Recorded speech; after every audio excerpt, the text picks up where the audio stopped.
नमस्कार दोस्तों, मैं अर्चना ब्लेसिंग्स टीम गाज़ियाबाद से हूँ और आज आपके सामने पीटर रिशिलू की पुस्तक सोल्स जर्नी का अध्याय 8 लेकर आई हूँ। इस अध्याय में योगी और पीटर एस्ट्रल ट्रैवल नहीं करते हैं, दोनों बैठकर बात करते हैं। योगी पिछले 2 रातों की सूक्ष्म जगत यात्रा के बारे में पीटर को बताते हैं। वो कहते हैं कि मैं तुम्हें लंदन के रास्ते ही क्यों सूक्ष्म लोक में लेकर गया, क्योंकि यह बहुत ज़रूरी था।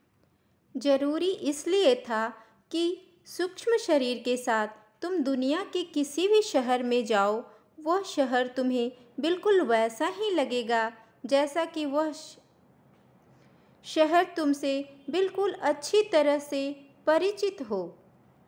सूक्ष्म जगत का पहला खंड बिल्कुल भौतिक जगत जैसा है। इंसान जो चाहे वो सिर्फ सोचने मात्र से पूरा हो जाता है।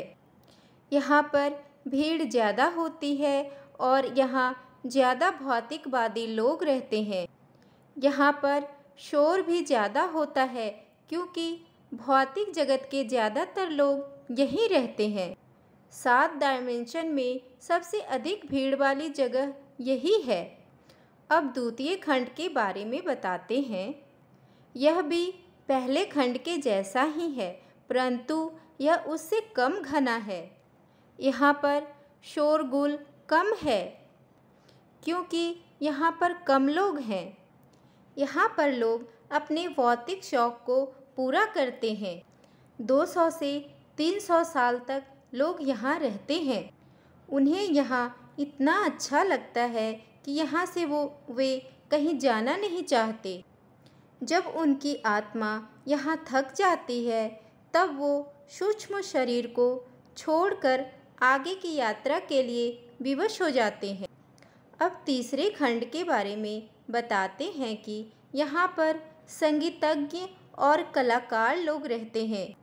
यहाँ पर वैसे लोग रहते हैं जिनकी रुचि भौतिकता से कहीं अधिक है, जो इंजीनियर, दस्तकार हैं, ये लोग यहाँ पर रहते हैं। जो तीसरे खंड में हैं वो लोग अपने लाइफ को एंजॉय करते हैं, उनका बहुत अच्छा समय बीतता है। यहाँ पर लोग अपनी कलाओं को निखारते हैं। यहाँ पर बहुत सारे स्कूल्स होते हैं जहाँ पर ये लोग अपनी रुचि के अनुसार कलाओं को निखारते हैं और सीखते हैं और अगले जन्म में उसी कला की इच्छा लेकर पैदा होते हैं ताकि भौतिक जगत में इस ज्ञान को आगे बढ़ाने में मदद कर सके।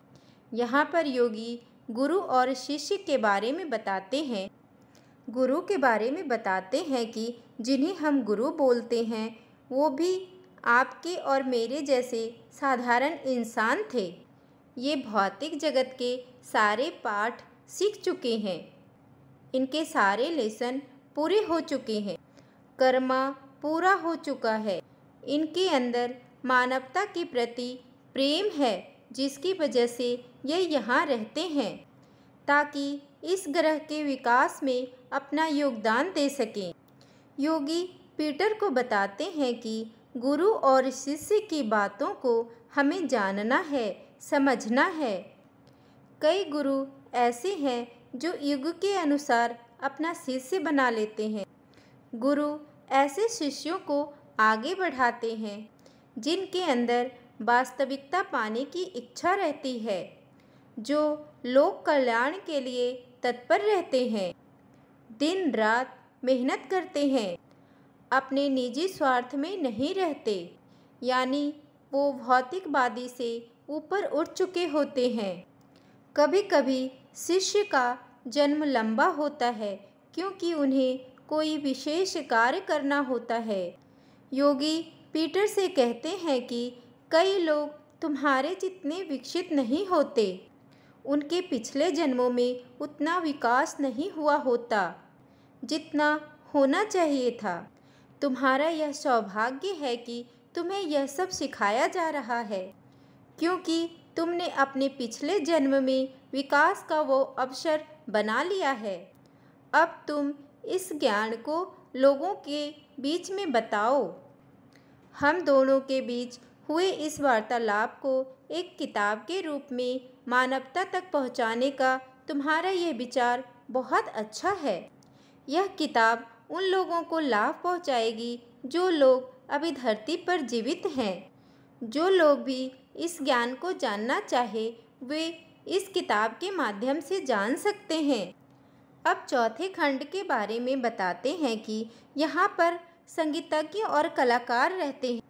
तीसरे खंड में जो कलाकार और संगीतज्ञ रहते हैं वो लोगों को सिखा रहे होते हैं, वो लोगों के बीच में होते हैं, लेकिन यहाँ पर ये लोग अकेले काम करते हैं। यहाँ पर ये लोग किसी को सिखाना नहीं चाहते। यहाँ पर वैसे डॉक्टर रहते हैं जो अनुसंधान में लगे रहते हैं। यहाँ पर बीमारियों से लड़ने वाली अनेक दवाओं की खोज की जाती है, परंतु यहाँ पर ऐसे लोग नहीं रहते जिन पर ये प्रयोग कर सकें। इसलिए ये अपने सिद्धांत पूर्ण हो जाने के बाद उन डॉक्टरों के दिमाग की कोशिकाओं में डाल देते हैं जो भौतिक जगत में वैसे ही काम कर रहे होते हैं। कई बार भौतिक जगत में ऐसा हुआ है कि जो डॉक्टर अनुसंधान में काफ़ी समय से लगे रहते हैं, सुबह उठते ही उन्हें अचानक से नया आइडिया आ जाता है। चौथे खंड में बहुत सारे हॉस्पिटल होते हैं। यहाँ पर असंभव इलाज को भी संभव बनाया जाता है। सूक्ष्म जगत में कई लोग ऐसे हैं जो असंभव को पाने की इच्छा रखते हैं। इसकी वजह से वे दुखी रहते हैं और चिंता करते हैं। मनुष्य मरने के बाद भी अपने मन के द्वारा परेशान होता रहता है। बिना सोचे विचारे बोले गए वचनों तथा कर्मों का उसे पश्चाताप होता है। सूक्ष्म जगत में आने के बाद उसे पता चलता है कि जो एक बार हो चुका उसे पूरी तरह मिटाना संभव नहीं है। इस वजह से वह दुखी होता है। ऐसे मामलों का इलाज वे डॉक्टर करते हैं जो मानसिक रोगों के विशेषज्ञ होते हैं, जिसका लाभ डॉक्टर और रोगी दोनों को मिलता है। अब पाँचवें और छठे खंडों के बारे में बताते हैं कि यहाँ पर ऐसे लोग रहते हैं जो मानवता के हित के लिए अनुसंधान कार्य में लगे रहते हैं। यहाँ पर दार्शनिक के समूह रहते हैं जो दुनिया की सहायता अपने तरीके से करना चाहते हैं। वे मानते हैं कि यदि दुनिया का सोचने का तरीका बदल जाए, दुनिया के लोग लड़ाइयों तथा दूसरे देशों पर अपने आधिपत्य की बात को छोड़कर अधिक अच्छी सोच अपनाएं, तो जीवन और अधिक आरामदेह और काम्य बन जाएगा। सिक्स्थ डायमेंशन में आध्यात्मिक लोग रहते हैं जो मानते हैं कि मनुष्य की सहायता सिर्फ ध्यान अनुभव के द्वारा की जा सकती है।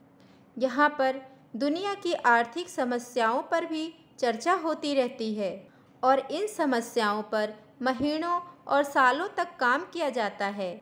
जब विशेषज्ञ कुछ निष्कर्ष पर पहुँच जाते हैं, तब दुनिया के लोगों के मनों पर प्रभाव डालकर इसका परीक्षण करते हैं। वे बहुत बड़े बड़े लोग होते हैं जो पूरा राष्ट्र चलाते हैं। यहाँ पर खेती के नई तकनीकों का पर भी काम किया जाता है और फिर उससे संबंधित विचार किसानों के दिमाग में डाल दिया जाता है। खेती से संबंधित जितनी भी समस्याएं होती है, इसका समाधान देव जाति के लोग करते हैं और नए नए तकनीक किसानों के दिमाग में डाल देते हैं। जब प्राकृतिक आपदाएं आती है, कभी समुद्र से, कभी तूफान से, कभी भूकंप से, जिससे बहुत से इंसान मर जाते हैं, बहुत नुकसान होता है, हजारों लोग बेघर हो जाते हैं, तब लोग सोचते हैं कि कृपालु भगवान ने ये सब क्यों होने दिया, परंतु यह नहीं सोचते कि इसके पीछे का कारण क्या है।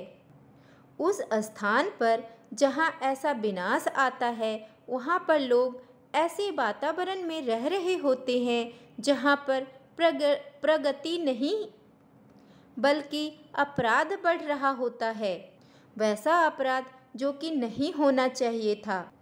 इसलिए ऐसी जगहों पर ऐसी प्राकृतिक आपदाएं आती है। देव लोग बिल्कुल निष्पक्ष होकर ऐसे विनाश को होने देते हैं। ऐसे तूफान और विनाश को देव लोग नियंत्रित करते हैं और बिल्कुल निष्पक्ष होकर इसे अनिवार्य बना देते हैं। ऐसे विनाश काल में देव लोग अपने बहुत से लोगों को वहाँ भेजकर उन अभागों को जो अपनी जान गंवा देते हैं, भौतिक जगत से सूक्ष्म जगत में जाने के समय हर वो प्रयास करते हैं जिससे वे भयभीत ना हो और नए वातावरण में अच्छे से रह सकें।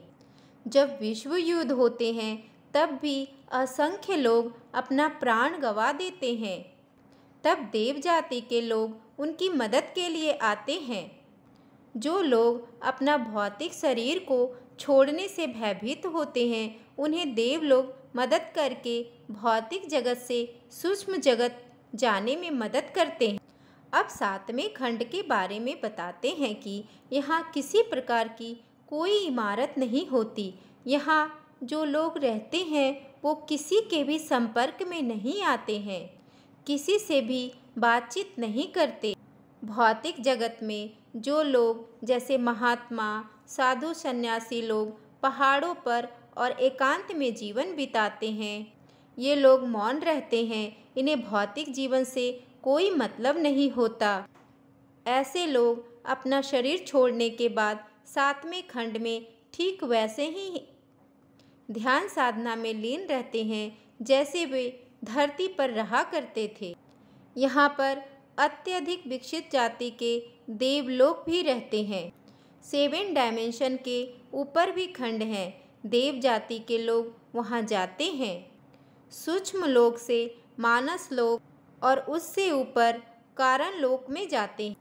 सूक्ष्म लोक से कारण लोक में जाना भी एक मौत है। हम लोग सोचते हैं कि भौतिक शरीर को छोड़ना ही एक मृत्यु होती है, लेकिन इस किताब में बताया गया है कि हमारी मृत्यु सूक्ष्म लोक से मानस लोक में जाते हैं तब फिर से एक बार मृत्यु होती है, जब हमें सूक्ष्म शरीर को छोड़ना पड़ता है और इसमें हमें कोई पीड़ा नहीं होती और यहाँ से ले जाने के लिए अधिक विकसित और अनुभवी मास्टर्स आते हैं। इसके बाद एक और मृत्यु होती है जब हम मानस जगत से कारण जगत में जाते हैं, जहाँ बोला जाता है कि ये आत्मा का घर है। इसी कारण शरीर में हमारे पास्ट लाइफ का कर्मा, मेमोरीज सब रहता है। जब हमारा एक जन्म पूरा होता है, हमें पिछली यात्राएं याद नहीं रहती। प्रत्येक नए भौतिक जन्म के समय हमें बिल्कुल नया मानसिक, सूक्ष्म व भौतिक शरीर मिलता है, जिसमें पुराने जन्मों की कोई स्मृति नहीं रहती। बस दोस्तों, आज तक के लिए इतना ही।